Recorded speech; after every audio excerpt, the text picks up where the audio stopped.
Hey, what's up, guys? Man, me and Pastor Gary are, we're back this week. We started the conversation last week for the midweek teaching. We've been just kind of doing this during COVID where we've just been diving into somewhere in the Bible, but we decided to hit the pause button on that and bring you guys into a conversation that we have been having for over 8 years, on and off, not all the time. It's not all we talk about, obviously, but it's something that comes up a good bit, and so we wanted to bring you guys in on that. Gary, I thought you did a good job last week of just kind of setting that up. Man, it's a vulnerable thing we're doing. Mm-hmm. We're asking people to be gracious. We don't have to do this. Mm-hmm. Mm-hmm. But as pastors, we just want to do what we would normally do for our own edification and learning from each other and put that out a little bit. So anyway, we're going to dive right in. Last week, we hit some of the different perspectives about what it feels like in a moment like this. Racism in our country before this flashpoint, it's going to be here after. So just talking about some of that. Then we got into some of the response. And by that, we don't necessarily mean, civic action yet or no more spectators or whatever. We're going to get into that. Well, now we're talking about what the Bible has given us in terms of our response before the Lord. We talked about lament. I wanted to just go ahead and have you dive in. Man, the second one that you've talked about a good bit is anger. Yeah. Good and bad, righteous and unrighteous. So, let's get into that. Yeah, appreciate it, man. I think, man, what we've discussed before is I've recognized in my own life that, man, when things anger me, I'm challenged at how I should respond. And I think that, man, especially like when you see what's going on in light of our culture right now, there's obvious anger, and in all honesty, there's warrant for righteous anger in these moments. Absolutely. And I think that's exactly what you see welling up. At the same time, the scriptures teach us that anger is never without purpose. See what I'm saying? Like, anger is godly. You see what I'm saying? It's the reason why it's righteous anger. Like, anger is something that is intended to be used in order to address, just in kind of summary format, problems. We oftentimes, sinful anger, we tend to direct anger towards people. And that's where we need to see that. Let me tell you where I feel like this is seen most clearly. It's at the cross. See? You see what happens is at the cross, you see the gospel of Jesus Christ, you see Jesus Christ there on a cross, taking out the wrath, anger of God for all of humanity, all of the sin of the world, like all of that being poured upon himself, upon God. And that's poured out on a person, but that person is himself. See, he took that upon himself, and what did he do? He answered our greatest problem. Mm-hmm. See what I'm saying? And I think that if we see that in the gospel, we recognize every bit of anger that we feel when man, this is just universal. like when but especially when we see like people who are who are made in the image of God being slain before our eyes. Man, that anger is right. Mm-hmm. Yet that anger is to be directed towards addressing what caused it, the problem itself. And man, I know that there's many ideas as to how to do that, but the Bible is intending for us to respond to get to that point so that we can actually talk about that, not just talk about that, but then actually act upon that as well. So I think anger is and you've said before, I've heard you say this before, like man, yes, there is a righteous anger. Now, I'm not sure that means individually I've ever experienced a purely righteous. Yeah, absolutely. I always typically say, man, I don't think I've ever really experienced a righteous anger. And the reason why is because I know I am a sinner. So I do think that I have mixed anger. So I think that when I say that, man, I'm righteously angry, I think that if I were to express that, what I mean is there's warrant for righteous anger.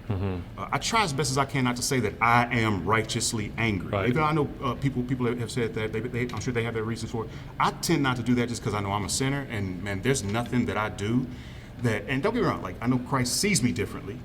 He's declared me differently, but right now, I'm still a sinner.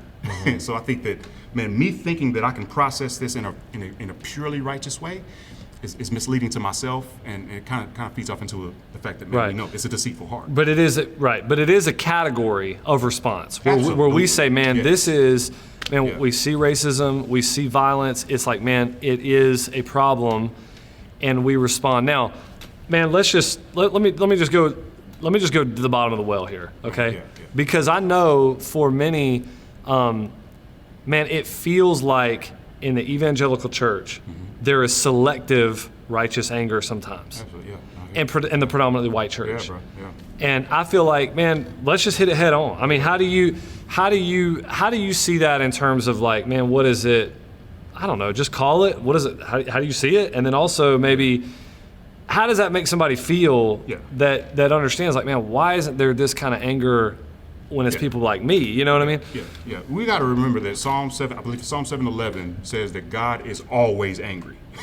Like always angry. So what does that mean? Like what does it mean? Like we talk about the God of grace. We talk about the God who's loved us. At the same time, he's always angry. Because he sees the world and he sees it's not what it intends to be. What makes it so challenging for us, and I think especially when I say us right here, I mean for Black Americans, black people, is that, man, it seems as if we fail to understand that God is angry about this. Right. And yeah, God is angry about abortion, absolutely. You best believe he's angry about abortion, but he's certainly angry, just as angry, about this. And I think that oftentimes what we end up hearing or receiving, sometimes it's more of a receiving thing. What we're receiving is it sounds like, man, we seem to be really, really focused on abortion in the white evangelical church. And man, bro, I done been on the pavement. I know you know what I'm saying? In front of abortion clinics and doing everything I can to witness and to draw people, point them to pregnancy care centers. At the same time, I do recognize that at times when I was out there on the pavement, like regularly, I was out there by myself for the most part. You know what I'm saying? It was like at times it was kind of like I felt, and then I felt like, man, that our church certainly has responded now, but there were times where I had to go out there by myself and thinking to myself, why isn't the church with me in this? And I think sometimes I think about that in the same way with racial injustice. Right. It's almost like, man, I feel like it's so hard for me, and I'm not saying this is a comprehensive thing. Like, man, there are people who love, who care, who are there, white brothers, black brothers, and sisters as well, man. So I think that how I view, man, like people's responses, I've got to check my own heart in that. At the same time, I think it sometimes seems that, man, we tend to elevate some sins over others. And when in all honesty, no, if it makes God angry, it should make us angry. And we should respond to it in order to address it. Yeah, man, I think that's a good word. I think that's a good word that we, again, you said, you said we meaning black, meaning, the white brothers and sisters. I think it's just a good word that we need to hear that is, I know you and I know all the people at Mercy Hill that I know well on our staff and all that. It is not as if there is a blindness to something that is heinous like abortion or whatever. But that's a sore spot sometimes because it's like, man, what about these things now? And is there not, are we not as, are we not as passionate about that? Is this not something that we're as zealous about? And I think that the answer is in my heart, in my mind, I know, man, I've seen what God has done in our church. I've seen, and I know and I recognize, yes. Like, are you serious? Like, yes, man, we care about these things. I think, man, you've talked about, man, ways that we know we want to do a better job of helping people connect the dots to man, like let's show you exactly what we mean by this, man, knowing that God is aiming to create a just people, so we want to be about that as well. So I just think, man, it's one of those things where sometimes we receive these things, but it comes into our heart, we got to check it. And we got to say, yeah, could this be one of those moments where, man, the enemy could be trying as best as it could to make an enemy out of that which God has called a brother? Yeah. You know what I mean? Like, could that be the case? Yeah. You know what I'm saying? Because I definitely think it could be. I think, man, this entire season right now, COVID-19, these three riddling, it's a spiritual thing in my opinion. Mm-hmm. It's definitely a spiritual thing. God somehow permitted, and I feel like God somehow permitted and allowed this to happen so that we would have to sit and see it, so that we could actually be doing this right now. If that be the case, may God be glorified in that, and may we learn how to value image bearers. So. Yeah. I mean, there's so many opportunities for people within the church to start looking sideways at each other. Yeah. In all these conversations. Right, so. Right. Man, I hear that. All right, third, not final. There's a lot of biblical responses, but one of the ones that we talking about, and I could talk a little bit about this, is just because we've been hitting it hard in the sermons, is the idea of longing. You know that, man, and they're very tied. They're very all tied up together. But man, we've been sitting in Romans 8. You know that we groan, and that we look forward to a day that is coming. I try to fill my soul with some of these scriptures that paint the beautiful picture of what God is going to do. Man, that the new heavens and the new earth, the new city is coming like a bride, that we see from Malachi, the calf leaping from the stall to the pasture, just the joy in that. It's meant to talk about just the joy and jubilation of it. Man, that the darkness we see is not dark to God. Psalm 139, he sees where we're going. You know, Isaiah, man, if the trees and the mountains are going to sing and clap, what are we going to do when we come into our future glory? Romans 8, all about the future glory. Man, we've been talking about that a lot in light of COVID. And, man, we've got to talk about that in light of what we've seen with George Floyd and Breonna Taylor and Ahmaud Arbery and others. But, I mean, just right here, like you said, 1, 2, 3. And, it's got to produce a sense of groan that doesn't create, you know, what I said in the sermon is like a desperate cry or a sarcastic sigh. I do think those are the two sides. Absolutely. Yeah. Where you just become a total cynic or you become despondent and crushed. Right.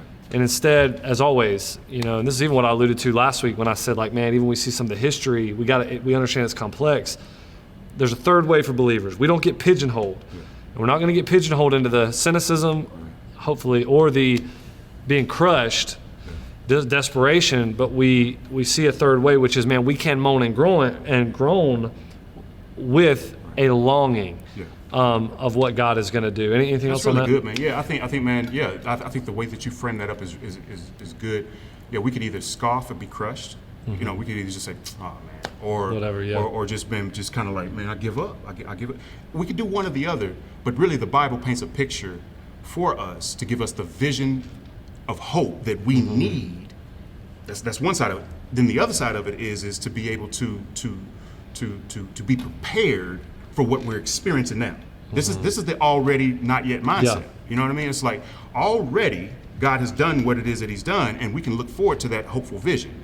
Yeah, but it's not yet right now in this present reality, in this present day and age.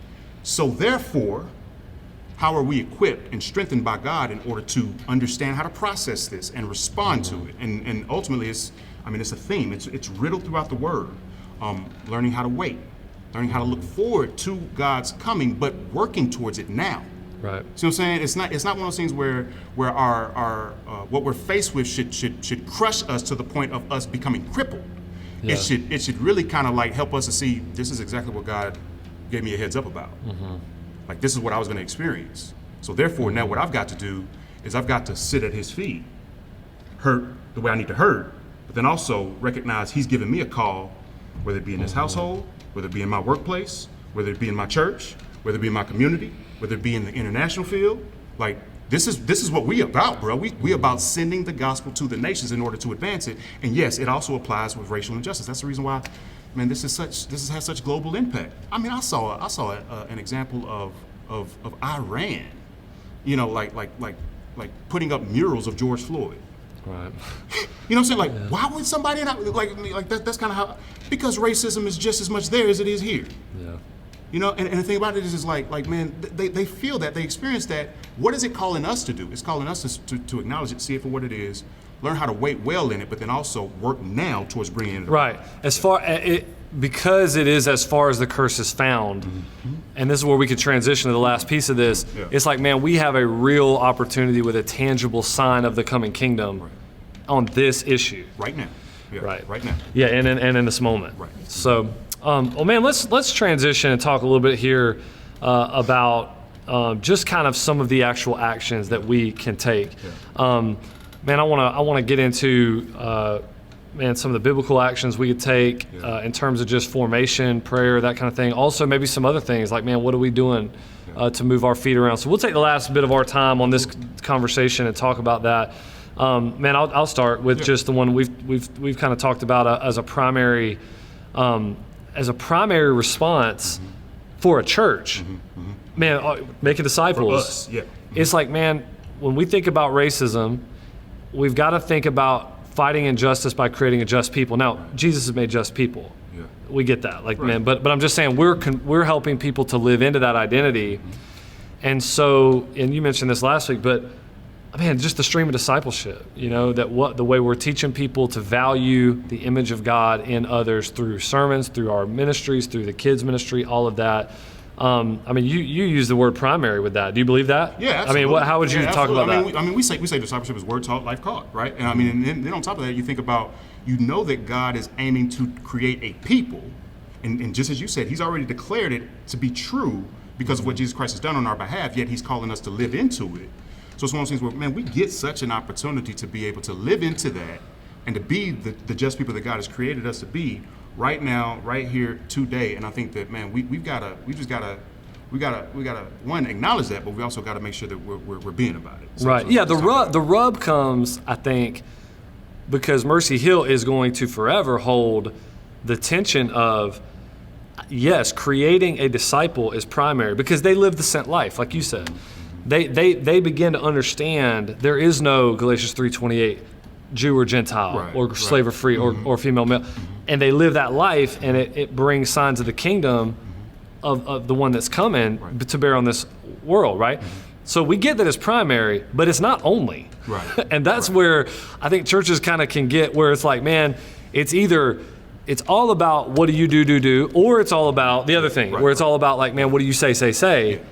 And for us, I think we've got to try to hold that tension of, man, we are creating a people through truth. Right.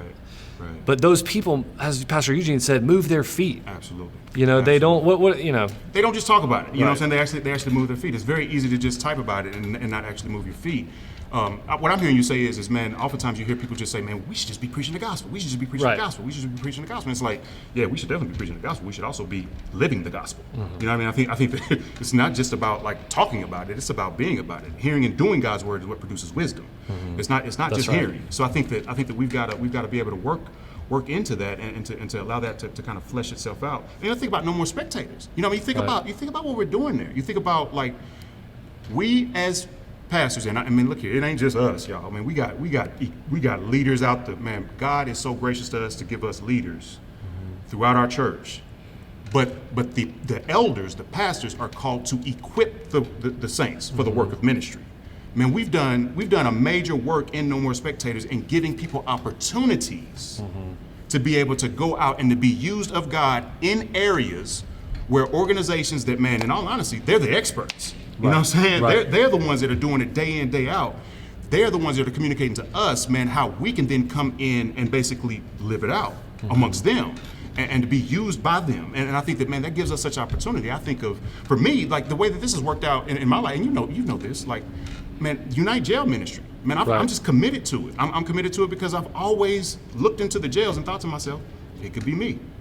I've always thought that. I've never been arrested. But I've always thought to myself, man, it could be me. And the reason why I thought that is because there was a phrase out there that used to say, if you're black in America, you could basically end up in two places, jail or dead. That's kind of like the reality that I've lived with, recognizing that, man, that's not necessarily, that doesn't have to be your reality. Right. Yet at the same time, that still does cause me to have compassion for those who are there, knowing that they need the gospel, knowing that, man, it's only the gospel that's going to give them hope.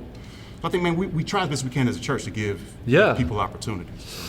Yeah, I mean, Hebrews 13, one of the last 4 things he says is visit the prisoner. I mean, you know, so. But yeah, man, I totally agree with that. I mean, we live, and I don't want to get on a soapbox here. We live in a social media age that I have had to wrestle with. It feels like instantaneous is maybe favored over thoughtful. I don't know if this is the age and I got to figure it out, or I mean, in some ways I've wrestled with, this is a whole different thing. I've wrestled with, man, do you just reject that paradigm that, like, man, that what you say is the ultimate question, the stance you took on the platform. I think there's a mixture of both, man. We need it. I know Proverbs 31 tells us speak for the oppressed, so there is a speaking element, no doubt. But our church has moved more and more. I mean, almost every year, but now finally it's starting to really, like the flywheel. You keep pushing it. Now it's starting to kind of break through.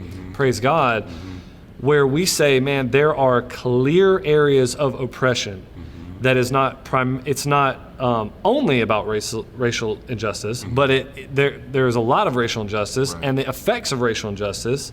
There's also economic things, education things, all that. And I feel like sometimes those things are a big ball of yarn. That's sometimes hard to, but you know what we know we can do. And I'm not saying don't take civic action. I know you're going to talk about that. Okay, so I know I'm not saying that it's I'm not saying it's to replace other things, but one thing we know we can do that the Bible calls us to do, Matthew 20:25, for example, you know, feed the hungry, clothe. Man, there's a reason why they're locked in a cycle. There's reasons why, historical and present. And we can meet those needs. And man, that's not the answer everybody loves. It is a primary answer at Mercy Hill, is to not just talk about it, but be about it. You know, one of the things I've thought through is like, man, we can, I'm not saying it's wrong to post things on Facebook, but you know, you post something on Facebook, but it's like, man, if we took that same time and filled out a guardian ad litem application, absolutely, brother, and help a young person who don't have nobody to advocate for them to navigate the court system. I mean, that's you know, right now, I mean, this is just reality, Gary. We got a lot of people that say a lot of things, and yet I heard yesterday that we have more women asking than we have mentors for the Pregnancy Care Center. These young people, a lot of times poor, a lot of times African American, a lot of times victims of oppression and racial injustice, that have landed in this situation and are grappling with this decision and just trying to figure it out, asking somebody to come walk beside them. But kind of in an age of outrage, I think we feel a little bit like, man, if I posted it, I'm good. Instead of like, man, the better question is like, maybe not the stance. It's like, man, where are you serving? I'm not saying stance don't matter. It does matter. Speak for the oppressed, Proverbs 31, I get it. But I do think we want to try to push further in and continue to push further in, man. Let's try to actually, you know, be a part of the solution in the feet on the pavement. We need to be present. That's right. Yeah, we need to be present. We don't just need to be talking. We need to be present. We need to be there. We need to be able to interact with people and to be able to understand their experiences. And and I think that's exactly what No More Spectators is giving you the opportunity to do. The crazy thing about it is oftentimes the reason why we don't know anything to do is because we ain't doing nothing. You know what I'm saying? Like if we were actually doing something, we would actually be able to learn, like, oh, these are the opportunities that we have to be able to respond. And I think that, man, you've got to engage in order to really like address these things. But also talking about engagement, man, civic engagement right now, I really do think is probably what I've found myself like over the range of emotions, like thinking about. Is, man, it's crazy. Like, I've despaired in thinking to myself, I don't know how to bring about change in this area. And it's brought me to the fact that, man, I'm pretty much committed now where it's just, man, meaningful change is going to happen in policy. Like, I'm just convinced of that. Now, how it's going to happen? Man, by the grace of God, Lord God, help me. And I know it's certainly ain't just me that feels this way, but other people feel this way as well. So you think about civic engagement, I'm thinking, man, I think of stand your ground laws. I think of duty to retreat.